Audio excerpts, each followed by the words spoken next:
everyone, it's Sean from What Up. Welcome back to another video and happy Wheel of Time Wednesday. The Wheel of Time official accounts and the showrunner, as well as a bunch of the cast and crew, dropped a ton of gorgeous posters for us this morning to look at. We have 5 character posters and a few storyline posters as well. And these ones actually confirm a lot of the things that we've been theorizing about here on the channel for quite some time. And we're going to walk through every one of them today here on the channel. Now, if you're new to the channel, if you're excited about March 13th release of Season 3 of the Wheel of Time, or if you're just kind of watching the news and you're on the fence, consider making us your home for Wheel of Time news. Subscribe to the channel, like the video, and of course, tell a bunch of your friends, folks. We are less than 850 subscribers away from my 25,000 goal. I know I've been saying we'll get there. It's no problem. I was worried there for a bit, folks, but you guys have been doing awesome. You've been really pushing the channel. You've been telling people about it, and I see a ton of new faces in the comments, and I, for one, am very, very excited to have you all here with me on this journey that is the 3rd season of the Wheel of Time. I'm pretty excited. So whether we hit 25,000 or not before Season 3 drops, the day Season 3 drops, I'm going to run a contest, probably on my first review video, and we'll give away a bunch of Wheel of Time swag. That's just what we're going to do here, folks, because I want to thank you all very much for supporting the channel. You folks are all awesome. All right, so before we jump into these character and storyline posters, we do have to give a spoiler warning. Unfortunately, because we do have storyline posters today, that was a tongue twister, I am going to be talking about elements of the book series to relate the storylines to what we're going to see in the books, because we really don't know how it's going to play out in the show yet. But we'll talk about the leaks and things we know as well. So, if you haven't read the first 5 books of the Wheel of Time series, that's The Eye of the World Through the Fires of Heaven by Robert Jordan. Be forewarned, going to run plot points and character arcs from that medium. All right, let's dive into these posters here.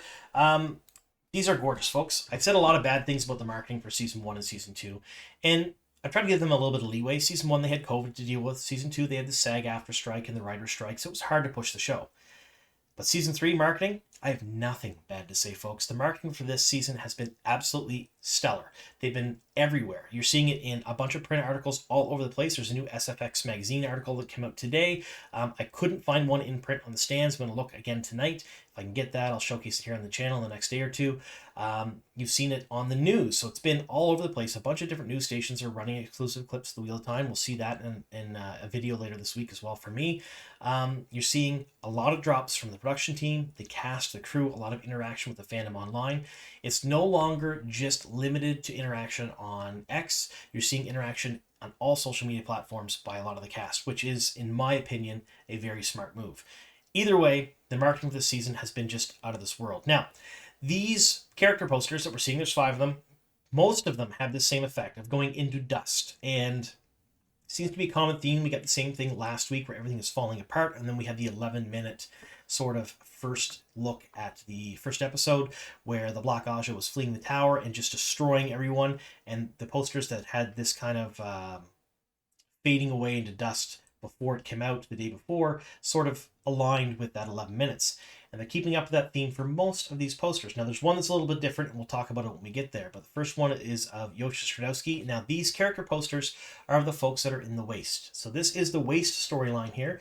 You have Yosha in the Waste. You can see the Waste behind him here. And he's kind of blowing away into sand, which I think is a very neat effect. And I think it has a lot to do with what we're going to see next season, where bonds are broken.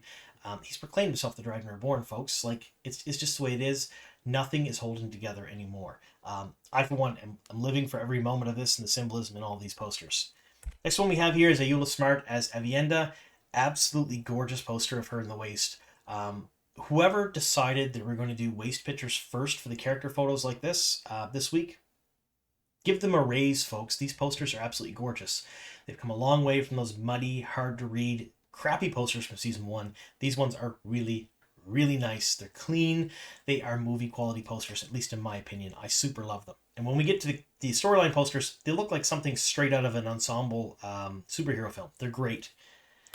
Next we have Egwene. Now, Egwene, played by Madeline Madden here. This poster has a little bit of a different effect. So you have the dust poster as well, and the dust poster is surrounding a different costume that she's wearing up top. So down below, you have a costume that appears to be one that the Aiel Wise Ones or Wise One apprentices would wear, which we know, if you've read the books, that's basically what she is doing. She goes to the Waste, and when she's in the Waste, she starts to learn to become a dreamer, and she becomes a Wise One apprentice for all intents and purposes. She doesn't become a Wise One, folks, but she does train with them, so she is one of their apprentices. So down below, you have what we've seen already in some promotional material the garb of a wise one apprentice, and it's kind of fading away into that dust, that sand going away. But up top, you have a very different outfit. This outfit is very reminiscent of what Lanfear wore in season one, and as well as some other outfits that Egwene may wear in the next season. And it's has a completely different effect. It's not the sand effect, it's not the dust effect, it's more of a kind of a petal or a chunky effect. We've seen this before in the show. We've seen it related to Teleran Royd, the World of Dreams. Now, the World of Dreams is something a little bit different where we're going to have to do a whole video on that. It's on the docket, folks. I've been doing videos every single day for almost 2 weeks, and I haven't got to it yet. It's coming. The World of Dreams is not only a very important part of the Wheel of Time, but we've already seen it in relation to a lot of the Forsaken using it. So we've seen Shamael use it, pulling Rand into the World of Dreams in Season 1, as well as some of the other cast members. We've seen Lanfear a whole lot in Season 2 in the World of Dreams, and whenever they tend to fade away, they fade away in this effect. So I think this is showcasing not only is Egwene going to be active in the regular world, in our normal world next season, becoming a Wise One apprentice. She's also going to start to learn to be a dreamer, which if you've read the books, you know that is why she's essentially there. Very, very smart look here. And I love the symbolism because a lot of Wheel of Time fans are going to look at this and pick it apart and know that's what this means. And I, for one, am living for every moment of it. All right, next up we have Lan. Now, we know that Lan and Rand get to train with the sword in the waist. We've seen that from promotional images that have been released so far. So we're finally getting those bonding moments between the two of them. And I love the fact that he's included these character posters along with Rand, Ayula, who plays Avienda, Madeline, and then, of course, we're going to see Moraine here in just a moment, played by Rosamund Pike. But again, fading off into sand while he's in a waist setting. And this is in the background here. We haven't really seen a ton of the waste yet. We've seen it in the trailer and in the teaser trailer, and it was just sand. But this is what I imagine the waste would look like. Sort of sparse vegetation, rocks. Absolutely gorgeous, folks. All right, finally, this character poster, again, going off into dust everywhere else. And you have Moraine Sedai, played by Rosamund Pike. And she is wearing that sort of gold breastplate or cuirass or whatever you want to call it that we are associating with the sangreal that she's using within the teaser trailer and the trailer, because she seems to be only wearing it when she's using it. I'm not entirely sure if it's a form or function of it or something a bit different, but I guess we'll find out when the season drops. But either way, absolutely gorgeous posters, and I love the bright blue contrasted against just kind of the more fall earthen tones of the rest of the photo. These posters are great, folks. Like, yes, I'm gushing. Yes, some people will call me up in the comments for gushing too much. I love them. I think they're great. Now we're going to get into the storyline posters.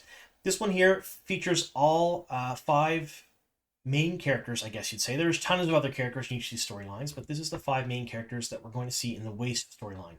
Behind them is the 3-ringed ter'angreal that you're going to see in Roydian, where Avienda will walk through, Moraine will walk through. That gives them a sense of their lives. They'll see the future. Moraine sees the future through these rings and gets to see a sense of what should or must become or what can become.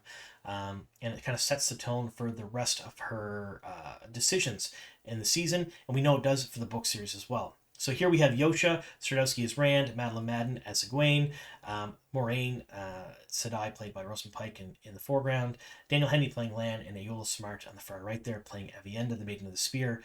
Again, an absolutely gorgeous poster. Now these character posters, because these are each the storyline posters that are going ahead for all the storylines for Season 3, are all interconnected. So there is a big shot of all 3 of them kind of put together, and I'm going to try to emulate that in the thumbnail of this video. I don't know if it'll work or not. It might look too muddy. That's my intention right now. We'll see in a minute. I'm not very artistic. It might just be 1 or 2 people. We'll see. Next storyline is a Two Rivers storyline. So this features Marcus Rutta in Marcus Rutherford, rather. I'm calling him by his Instagram name. I don't know why. In the foreground is Perrin. Hammond Animashan to his left as Loyal. And then we have, of course, Fail Bashir being played by Isabella Bukhari. And then to the right, we have Priyanka Bose as Alana. And then Taylor Napier as Maxim, her warder. Now, we know this Two Rivers storyline is going to happen next season. And it's going to be a big part of it. So far we have our Waste storyline. This is where Rand and company head to the Waste. And Rand basically becomes the Karakharn, the Chief of Chiefs. He goes there to learn about the Aiel. He walks through the columns and Roydian, sees the history of the Aiel, comes out marked with 2 twin dragons, 1 in each forearm, and from that he essentially kind of gathers all the Aiel up, the ones that will follow him, that believe him anyway, and leads him back into the wetlands afterwards. There's a ton of other stuff that happens there. That's the broad strokes of what happens in that storyline. Two River storyline, Perrin goes home. The reasons he's going home, I believe, are going to be different than the book series. In the book series, he's going home to save his friends and family from being harassed by the White Cloaks. From all the leaks and the promotional material we've seen so far and the little tidbits we've heard about online, it might be a little bit different reason, but he is still going home. And going home with him, Loyal obviously goes. We have Fail Bashir, who is his love interest in the book series, becomes very, very important to a lot of Perrin storylines.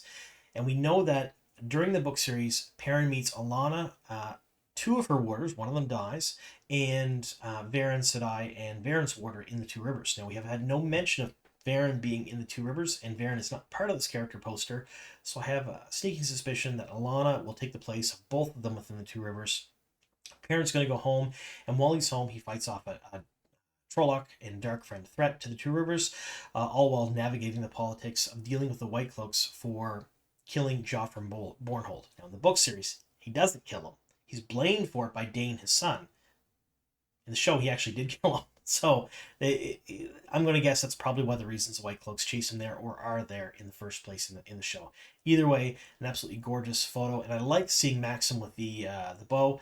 And something else I want to mention here, you have a spear in the background there. Now, I don't know if Alana is holding that spear or if it's meant to be just kind of in the ground, but it kind of looks like she's holding it there. And Alana is the Green Ajah, Battle Ajah, so she's definitely taking part in the Two Rivers battles. And I can't wait to see that played on screen, especially considering the first 11 minutes we've seen of the season was just fire. It was like a whole bunch of craziness. If you haven't seen that, it's on the Prime YouTube channel right now. It's on the Prime Video app, so if you have Prime, if you are subscribed, you can go to bonus material for season 3 and see that first 11 minutes where the Black Ajah flees a tower and just fights everyone. There's a whole lot of like death and destruction in that, and I super loved it. All right, the next storyline we have here is going to be the Tenchiko storyline. Now, this one showcases Min, played by Kay Alexander in the far left. Donald Finn is Matt Cawthon. Nynaeve Almira, played by Zoe Robbins. Swan, the Amerlin, played by Sophie Okonato. And then to the far right, Elaine Tracan, played by Kiara Coveney. And we know that these folks traveled to Tenchiko, not Swan, but Swan is integral in this because Swan is the one that sends them there. Travel to Tenchiko next season. Now, we're assuming the storyline will be similar to the books where they're going to look for something that could hurt Rand. And they're chasing the Black Ajah at the same time. Because the Black Ajah go to Tenchiko to try to find an object of power that could control a male channeler. And Swan kind of sends the girls there to chase after the Black Ajah, and then they find out about this thing, and then they're trying to find it. We're guessing that's sort of the same deal in the show, but Matt's there, and in the book series, Matt instead goes to the Waste. Now, Grave Judkins gave a perfect example of why Matt's not in the Waste in season 3, and I, for one, really love it. Basically, he didn't want to have Rand and Matt have the same type of storyline after kind of leaving Matt to the wayside the last 2 seasons, because the focus would be totally on Rand in that storyline, and Matt would just kind of come up second string. Because he does. During that storyline of the book series, when Matt is in the Waste with Rand, and Rand becomes the Karakharn, he's just kind of there. He does some stuff. He's important to a few things. Some very important stuff to his storyline happens there when he walks through the Red Twisted Door frame in Rhuidean, and he receives the fox head necklace, as well as his Ashendari, the spear, sword spear, I guess you'd call it, that he gets. But that can be done pretty much anywhere else. We've already seen the Red Twisted Stolen Door frame in promotional material within that first 11 minutes at the tower. So maybe he does it in the tower. I'm not entirely sure where. But Raven said having them both in the same spot would do Matt a disservice, which I totally agree with. A lot of Matt fans have been pretty upset the way he's been treated the last 2 seasons, and that had a lot to do with the original Matt actor, Barney Harris, leaving after episode 6 of the first season. He didn't come back for episode 7 and 8. They had to do some hasty rewrite Matt completely out of the first season because they did not have time because of COVID to recast him, and that put him in a very different spot for the beginning of season 2, and they were trying to write him back into the story in such a way where he could pick up where he should start off rather for season 3, but it was a very difficult thing for them to do. So this time they're having him go with the girls to Tenchiko. Now, this storyline does have a lot of elements of another storyline that happens much later in the books from a town called Abu Dar, and we're guessing, or at least I'm guessing and I'm theorizing, that they're going to kind of cram the 2 storylines together because they are very similar in nature. They go to those cities to look for a certain thing, while Black Ajah are there. So they can kind of cram them together and mold them into one, is my guess. Either way, really cool. And then we have the last poster here. This poster here shows, I don't want to say Dark Friends, folks. I'm going to say the antagonists. Because in the foreground, you have Lanfear, played by Natasha O'Keeffe. You have Leandrin Sedai, played by... Can I say Leandrin Sedai? Well, she's still an Aes Sedai, even though she's Black Ajah. Played by Kate Fleetwood.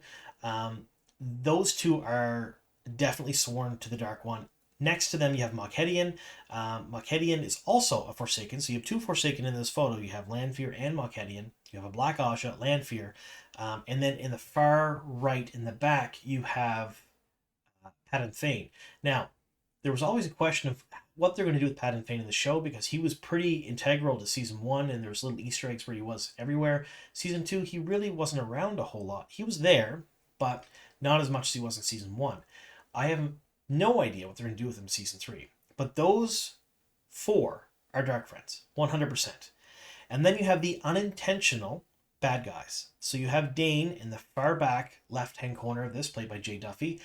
He is not a Dark Friend in the book series, and I don't believe he's one in the show either. But he unintentionally does a bunch of bad stuff just because he is so focused on getting Perrin. He thinks Perrin's a Dark Friend, and he's coming after him because he killed his father. So that's why he's included in this photo, because he's not a Dark Friend, but he is a bad guy. And then you have Shohreh Agdashloo, who plays Elaida Sedai, to the right of Natasha O'Keeffe in the foreground there. She, as well, is a terrible person in the books. She causes probably the most harm of anyone that I can think of that isn't a Dark Friend in the book series, just by being a terrible leader and having really horrible views on how to deal with other people of power, countries, factions, and her own people as well. Because she's very insecure in how she is, and she needs to feel that absolute power. We won't get into that.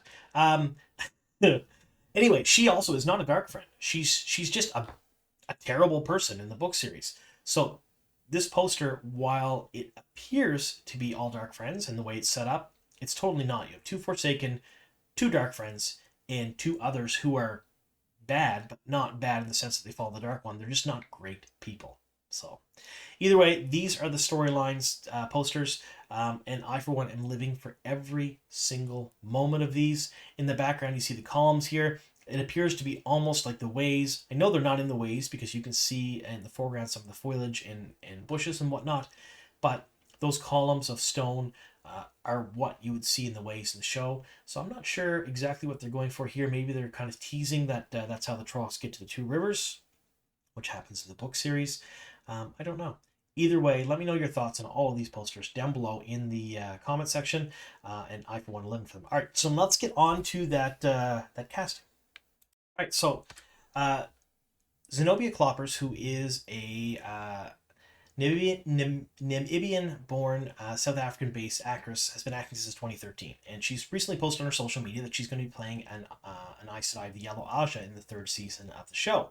And I, for one, am living for every moment of this. There's a lot of cast members that are involved in the show, and a lot of them are incredibly talented. You take a look at her CV, she goes back and she has just been in a ton of really good things, a lot of things that have won a ton of awards, and she is very good at her craft. So I went and took a look at her show reel, and took a look at some of the things that she's been in.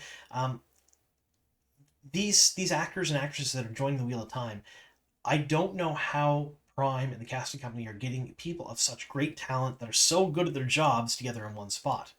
Anyway, Zenobia is going to be playing an Aes Sedai, the Yellow Ajah. So this is her first international casting, and she filmed on location in Prague. So she actually flew up to Prague to film there, and she's going to be part of a multi-episode arc. So that is something I don't think has been reported on anywhere else yet, but she's going to be in more than one episode. I couldn't tell you her character's name that she's going to be playing. I don't know as of yet.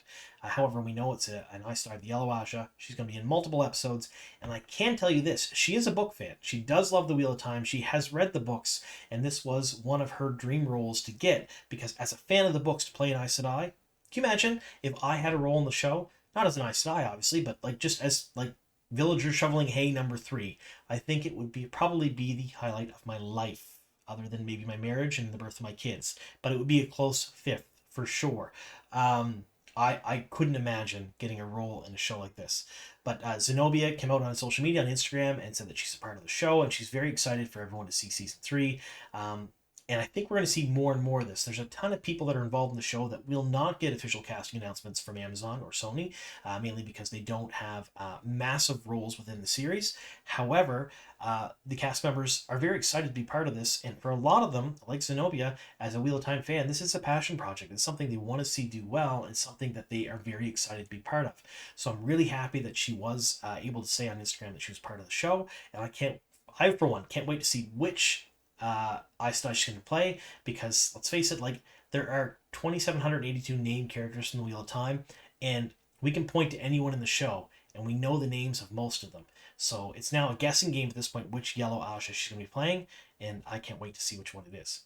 So there's that. Now, that's all we have for Wheel of Time Wednesday. I, for one, am very excited that Prime is actually putting this stuff out every week. I think it's a very smart move on their part. The marketing for this show has been absolutely fantastic.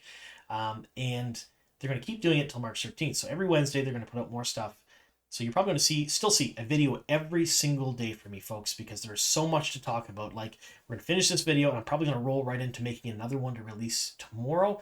I don't want to start releasing 2 a day, at least not till the show drops, but I think we can keep going with 1 a day. So if you haven't already subbed and you like Wheel of Time content, you're going to see one every single day from me like you have for the last week or two. And I'm pretty excited about that. So thank you so much for sticking with us here to the very end. Here's to many more.